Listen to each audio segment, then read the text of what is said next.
વહાલા અને પ્રિય વિદ્યાર્થી મિત્રો, ST Patel commerce institute YouTube ચેનલમાં આપ સૌનું હાર્દિક સ્વાગત છે. આજના વિડિયો લેક્ચર અંદર મિત્રો આપણે તમને જે એકાઉન્ટન્સીનું સ્ટડી મટીરિયલ આપેલ છે એમાં પાર્ટ 1 માટે એક આ પ્રકારની બુકલેટ આપેલી છે. આ બુકલેટમાં પાર્ટ 1 ના તમામ મોટા દાખલાનો સમાવેશ થાય છે અને આ બુકલેટના આપણે મોટા દાખલાના બે ચેપ્ટર પૂરા કર્યા. એક બીજા નંબરનું ચેપ્ટર ભાગીદારી પેઢીના વાર્ષિક હિસાબો અને પછી 5મા નંબરનું ચેપ્ટર ભાગીદારનો પ્રવેશ. અને આજના લેક્ચરથી આપણે 6ઠ્ઠા નંબરના ચેપ્ટરનો ભાગીદારની નિવૃત્તિ કે મૃત્યુના ચેપ્ટરની શરૂઆત કરીશું. હવે બોર્ડની પેપર સ્ટાઇલની વાત કરીએ તો તમને સેક્શન ઈ ની અંદર કુલ 5 પ્રશ્નો આપેલા છે. 8 માર્કનો એક એવા 5 પ્રશ્નો આપેલા છે. એ 5 માંથી કોઈ પણ 3 પ્રશ્નોના તમારે જવાબ આપવાના છે. એટલે 8 ગુણ્યા 3 મતલબ 24 માર્ક્સનો તમને સેક્શન ઈ પૂછશે.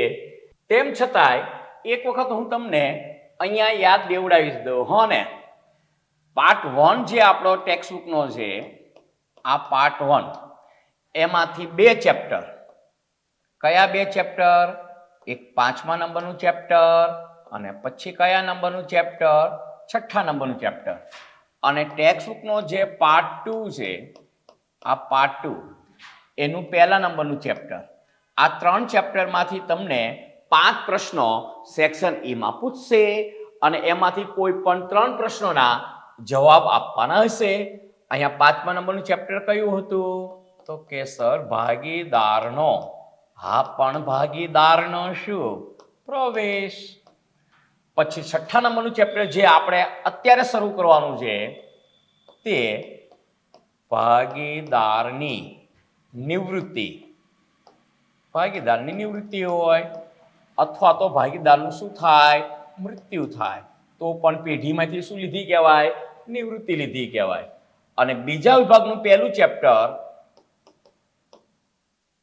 શેરમૂડીના. હા, પણ શેરમૂડીના શું? વ્યવહારો. આ 3 ચેપ્ટરમાંથી તમને 5 પ્રશ્નો પૂછશે અને 5 પ્રશ્નોમાંથી તમારે કેટલા પ્રશ્નોના જવાબ આપવાના છે? 3 પ્રશ્નોના જવાબ આપવાના છે.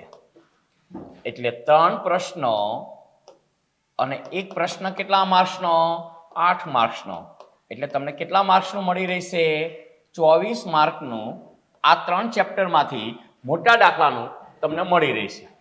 અને બીજું, આ 3 ચેપ્ટરના એમસીક્યુ, થિયરીના પ્રશ્નો અને નાના દાખલા માટે મેં તમને અલગથી સ્ટડી મટીરિયલ આપેલ છે. અત્યારે આ 3 ચેપ્ટરના મોટા પ્રશ્નની મતલબ 8 માર્કના પ્રશ્નની વાત કરીએ તો આ 3 ચેપ્ટરનો એક પ્રશ્ન કમ્પલસરી પૂછશે અને બાકીના 2 પ્રશ્નો આ 3માંથી કોઈ પણ ચેપ્ટરમાંથી પૂછી શકશે. પરંતુ બોર્ડનું જે સેમ્પલ પેપર આપણને આપેલ છે તેમાં પ્રવેશના 2 દાખલા આપેલ છે, નિવૃત્તિનો 1 દાખલો આપેલ છે અને શેરમૂડીના વ્યવહારના 2 દાખલા આપેલ છે. એટલે 99% પોસિબિલિટી એવી છે કે બોર્ડના સેમ્પલ પેપરમાં જે રીતે પ્રશ્નો પૂછ્યા છે એમાં કોઈ જ ફેરફાર કરશે નહીં. પરંતુ 100% તેની ગેરંટી આપી શકાય નહીં. એટલે જે 80 અપની રેન્જ વાળા વિદ્યાર્થીઓ છે એમણે આમાંથી કોઈ જ ચેપ્ટર ઓપ્શનમાં કાઢવું વ્યાજબી નથી. પરંતુ જો તમે એવરેજ કે એવરેજથી નીચેની રેન્જમાં આવતા હોય તો પછી તમે ભાગીદારની નિવૃત્તિ કે મૃત્યુનું ચેપ્ટર ઓપ્શનમાં કાઢશો તો ચાલશે. તો પણ તમને પ્રવેશના 2 દાખલા અને શેરમૂડીના 2 દાખલા એટલે ટોટલ 4 દાખલા મળશે અને 4માંથી તમારે કોઈ પણ 3 દાખલા ગણવાના હશે. પરંતુ જે 80 અપની રેન્જ વાળા વિદ્યાર્થીઓ છે એ આ ચેપ્ટરમાંથી કોઈ એકાદ મેથડ ઓપ્શનમાં કાઢશે તો ચાલશે. પરંતુ સંપૂર્ણ ચેપ્ટર ઓપ્શનમાં કાઢવું રિઝનેબલ નથી. કારણ કે આપણે આ મોટા પ્રશ્નોના આધારે જ થિયરી શીખવાની હોય છે, એમસીક્યુના પ્રશ્નોના જવાબ આપવાના હોય છે અને તમામ કન્સેપ્ટ આપણે ભાગીદારી પેઢીને લગતા કમ્પ્લીટ કરવાના હોય છે. એટલે સંપૂર્ણ ચેપ્ટર ઓપ્શનમાં કાઢવાનું નથી. તેમ છતાં તમને કોઈ પણ પ્રશ્ન હોય તો તમે મને કોમેન્ટ કરજો, ત્યાં હું તમને જવાબ આપીશ. અત્યારે આપણે ચેપ્ટર નંબર 6 ની વાત કરીએ તો લખો. શું લખશો? દાખલો હા પણ શું ગણવા માટેના સ્ટેપ. એમાં 0 સ્ટેપ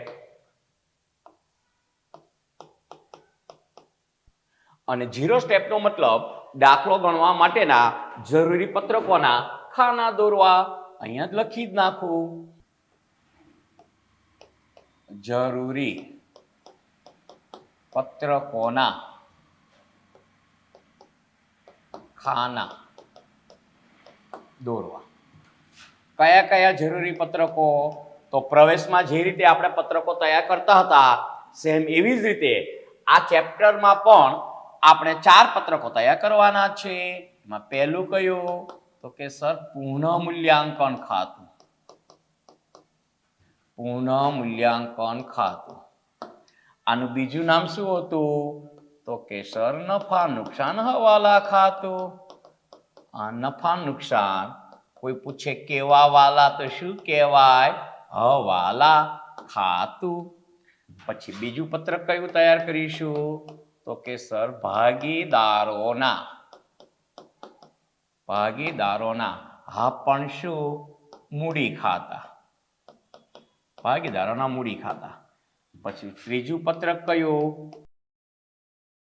જો આપણને રોકડ શિલ્લક આપી હોય તો રોકડ ખાતું બનાવવાનું. અને જો બેંક શિલ્લક અથવા તો રોકડ ઓબ્લિક બેંક શિલ્લક આપી હોય તો પછી કયું ખાતું બનાવવાનું? રોકડ ઓબ્લિક બેંક ખાતું. અને ચોથા અને છેલ્લા પત્રકની વાત કરીએ તો ભાગીદારની નિવૃત્તિ બાદનું. ભાગીદારની નિવૃત્તિ બાદનું હા પણ શું પાકું સરવૈયું. અહીંયા નિવૃત્તિ બાદનું અથવા તો મૃત્યુ બાદનું પણ એવું લખવાની જરૂર નથી. હવે કોઈ વિદ્યાર્થીનો પ્રશ્ન ઉભો થાય કે સાહેબ આ 4 પત્રકોના ખાના એક જ પેજમાં દોરી દેવાના? તો ના, પ્રવેશની જેમ જ એ પણ હું અહીંયા લખી દઉં. એક પેજમાં આ 2 પત્રકોના ખાના દોરવાના, બીજા પેજમાં આ 2 પત્રકોના. મતલબ પહેલું જે પેજ હોય પેજ 1 એમાં આ 2 પત્રકોના ખાના કયા રેશિયોમાં દોરવાના?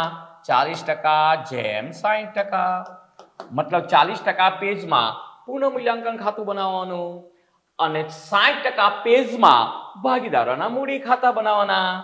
અને પછી સામેનું પેજ અથવા તો બીજું પેજ, આ બીજા પેજ ઉપર 30% પેજમાં રોકડ ખાતું બનાવવાનું અને 70% પેજમાં ભાગીદારની નિવૃત્તિ બાદનું પાકું સરવૈયું બનાવવાનું. હવે વાત કરીએ દાખલો ગણવા માટેનું સ્ટેપ નંબર 1. તો ભાગીદારના પ્રવેશની જેમ જ પહેલું સ્ટેપ શેનું લખવાનું? તો કે સર ભાગીદારોના મૂડી ખાતાની અને રોકડ ખાતાની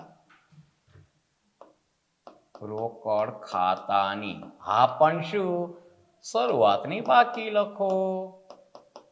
શરૂઆતની બાકી લખો જે તે ખાતામાં. મતલબ બાકી આગળ લાવ્યા લખવાનું. ચલો પછી વાત કરીએ સ્ટેપ નંબર 2. હવે પ્રવેશનું ચેપ્ટર યાદ કરો. બીજા નંબરનું સ્ટેપ કયું હતું આપણું? જો કોઈ મુક્ત અનામત આપેલ હોય તો જમા કરો અને અવાસ્તવિક મિલકત આપેલ હોય તો ઉધાર કરો. જૂના ભાગીદારના મૂડી ખાતે જૂના પ્રમાણમાં. તો લખી નાખો સેમ સ્ટેપ. મુક્ત અનામતો જમા કરો અને અવાસ્તવિક મિલકતો ઉધાર કરો. ક્યાં? તો કે જૂના ભાગીદારોના મૂડી ખાતે. જૂના ભાગીદારોના મૂડી ખાતે. અને કયા પ્રમાણમાં? તો કે સર જૂના પ્રમાણમાં. આ જૂના પ્રમાણમાં. હવે મુક્ત અનામતોના 5 નામ કયા હતા અને અવાસ્તવિક મિલકતોના 3 નામ કયા હતા તે તમને ખબર જ છે. તેમ છતાંય હું અહીંયા લખી જ નાખું હો ને, જરાક રિવિઝન થઈ જાય. મુક્ત અનામતો. મુક્ત અનામતોમાં કઈ કઈ? તો કે સર પહેલી સામાન્ય અનામત,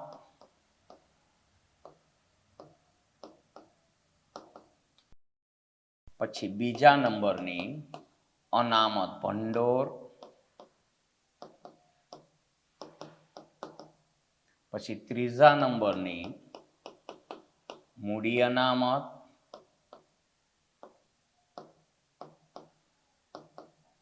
પછી ચોથા નંબરની આકસ્મિક અનામત,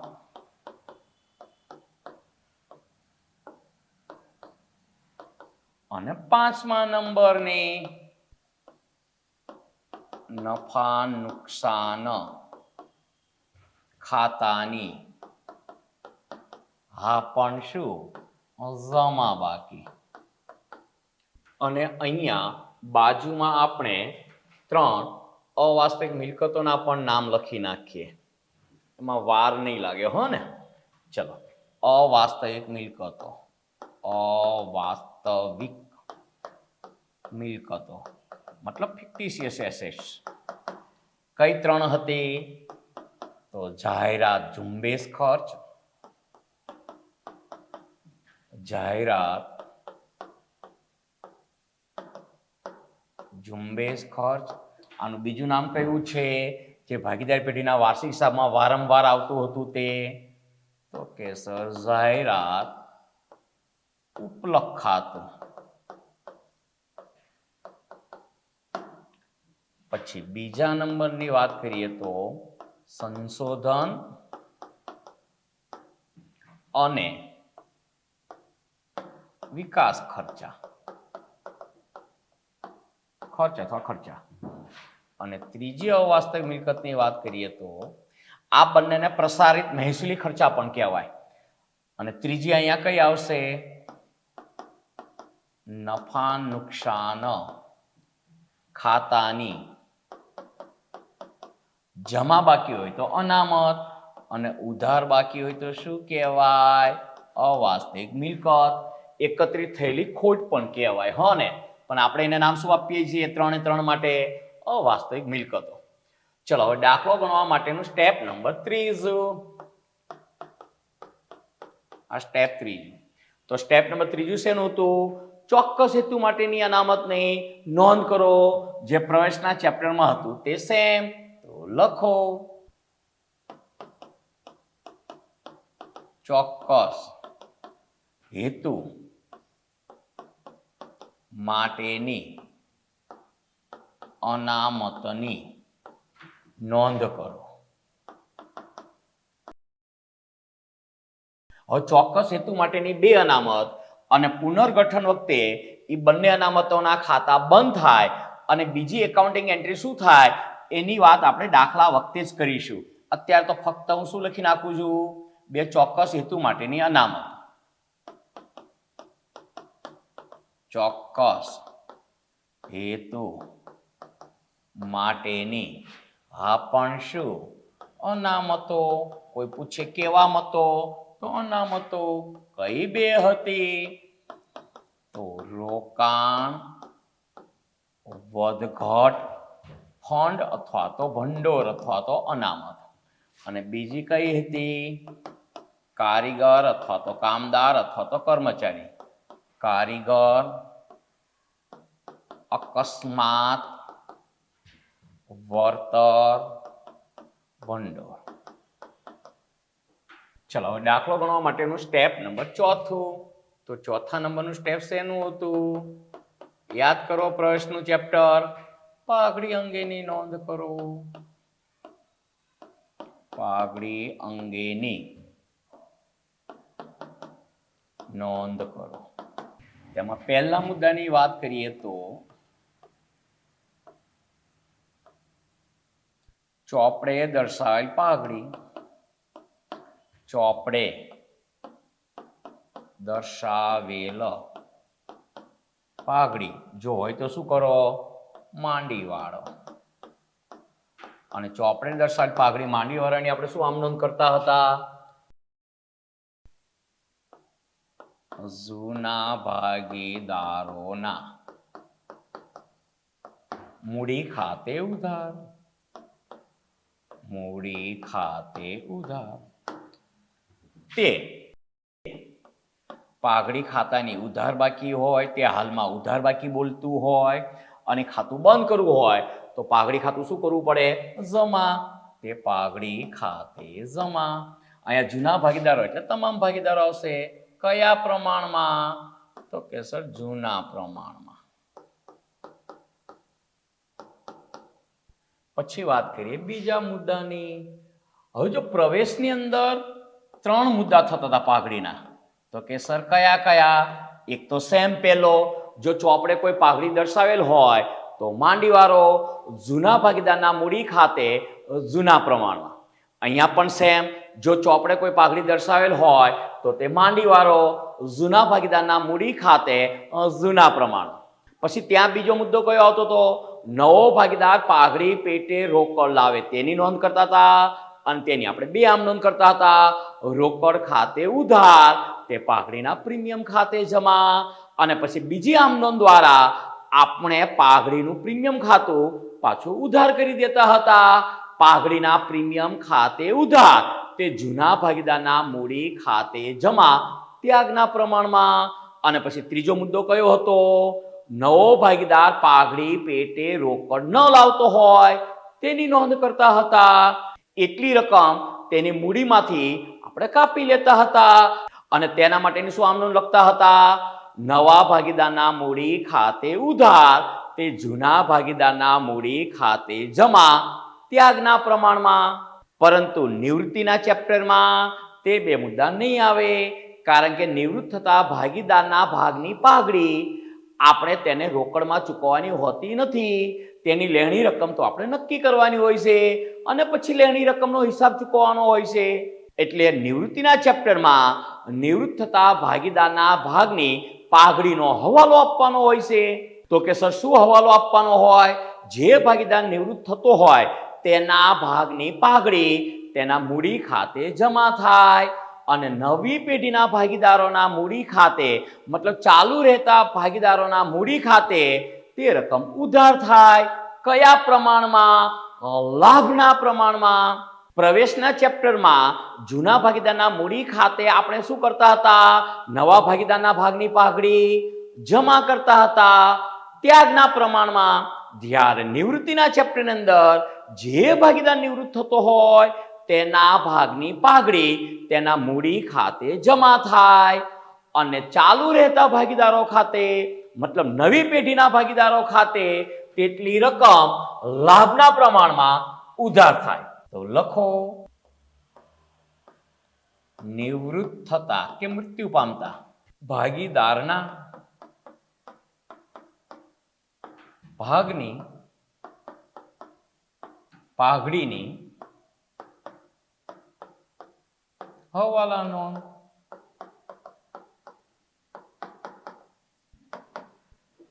અને એના માટે શું આમ નોંધ થશે? નવી પેઢીના ભાગીદારો ખાતે ઉધાર અથવા ચાલુ રહેતા ભાગીદારો ખાતે ઉધાર. નવી પેઢીના ભાગીદારોના મૂડી ખાતે ઉધાર. આ મૂડી ખાતે ઉધાર તે નિવૃત્ત થતા ભાગીદારના મૂડી ખાતે જમા. કયા પ્રમાણમાં? તો કે લાભના પ્રમાણમાં.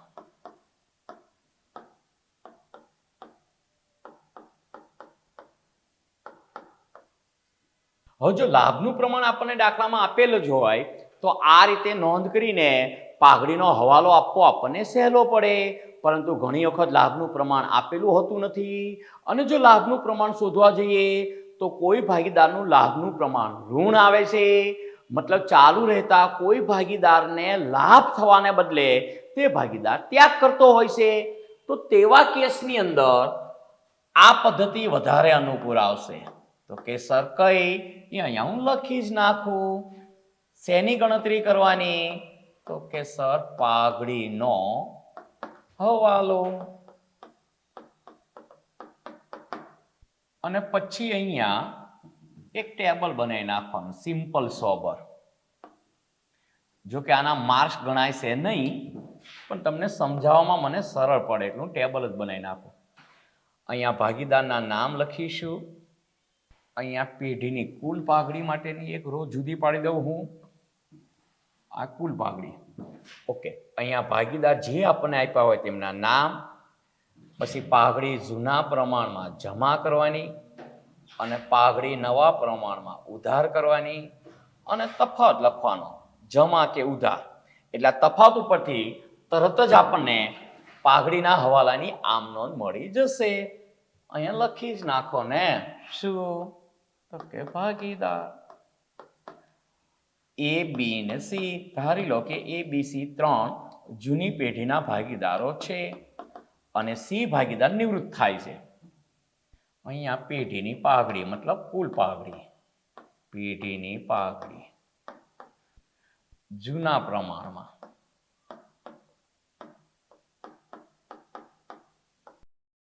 શું કરવાની?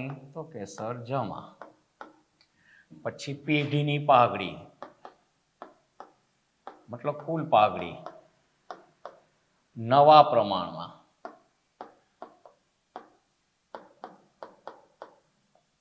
શું કરી દેવાની? ઉધાર કરી દેવાની. પછી અહીંયા તફાવત આપી દેવાનો. એ તફાવત કયો આવશે? ઉધાર કે જમા, જે આવે તે. અને એના પરથી આપણને પાઘડીનો હવાલો મળી જશે.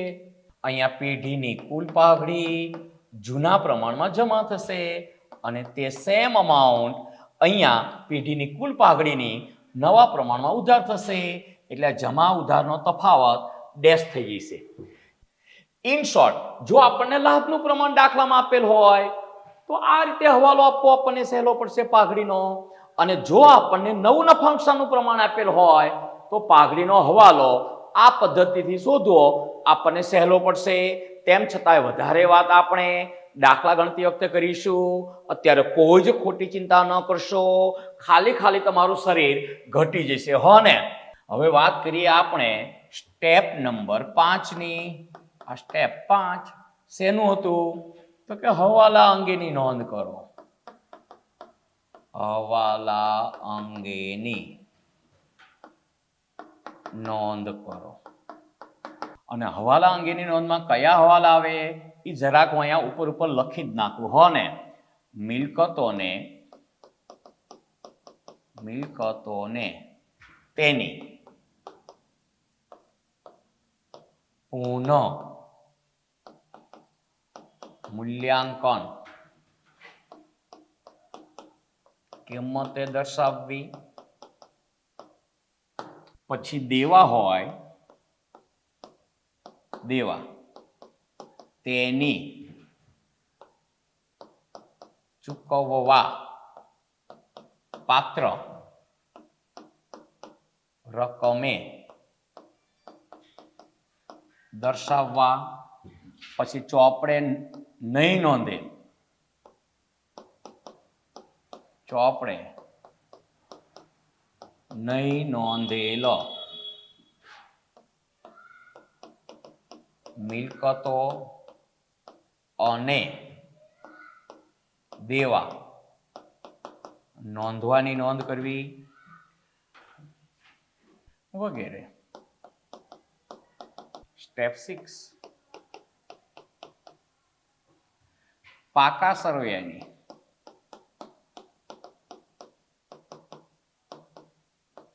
બાકીની વિગતો નોંધવી. બાકીની વિગતો નોંધવી. અને બાકીની વિગતો નોંધતી વખતે ખાસ ધ્યાન રાખવાનું. શું ધ્યાન રાખવાનું? કે નિવૃત્ત થતા ભાગીદાર પાસેથી પેઢીએ લોન લીધેલ હોય તો તે લોનની રકમ તેના મૂડી ખાતે જમા કરી દેવી. ખાતે જમા કરી દેવી. અને સેમ નિવૃત્ત થતા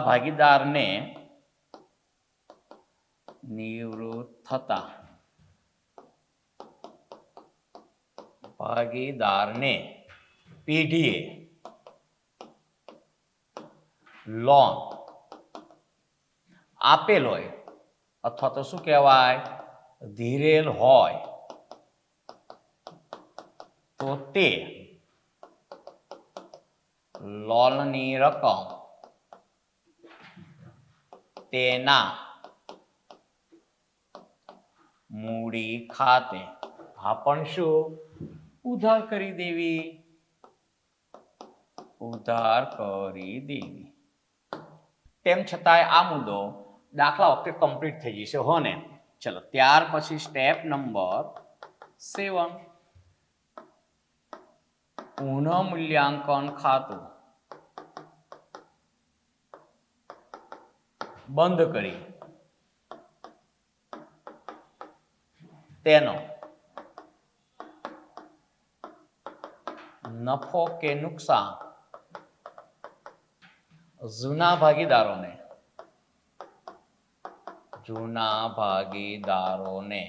હા પણ કયા પ્રમાણમાં? જૂના પ્રમાણમાં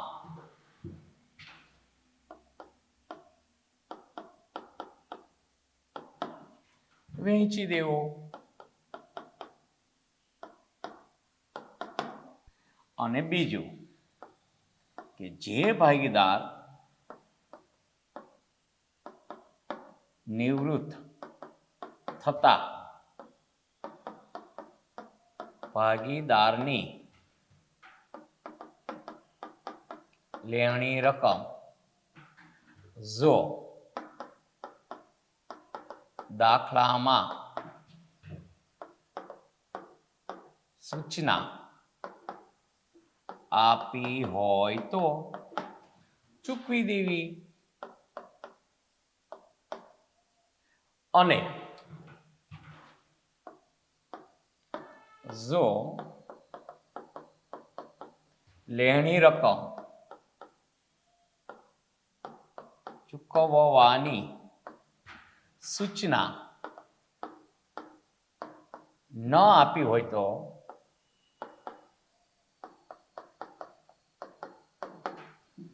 તેના મૂડી ખાતે ટ્રાન્સફર કરવી. મતલબ શું કરવી? ફેરબદલ કરવી. અને છેલ્લું સ્ટેપ નંબર 8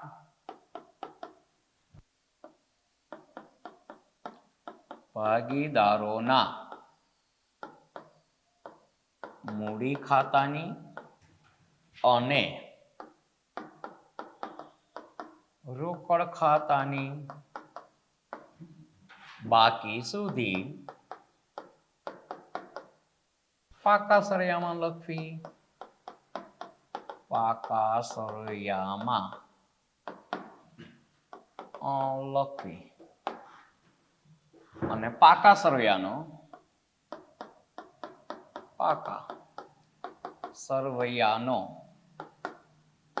સરવાળો કરો.